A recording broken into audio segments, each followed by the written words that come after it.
daşınmaz əmlak üzərində icazə və istifadə hüquqlarının dövlət qeydiyyatı.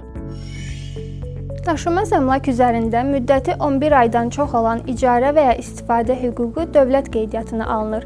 İcarə və ya istifadə hüququnun dövlət qeydiyyatına alınması barədə ərizəni daşınmaz əmlakın icarə istifadə müqaviləsi üzrə tərəflərdən biri verə bilər.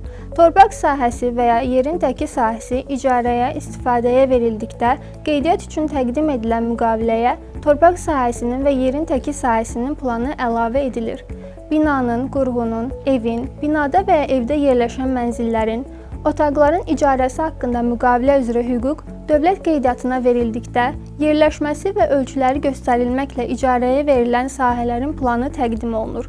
Daşınmaz əmlakın icarəsi, istifadəsi haqqında müqavilə icarəyə, istifadəyə verənin hüququnun məhdudlaşdırılması kimi qeydiyyata alınır.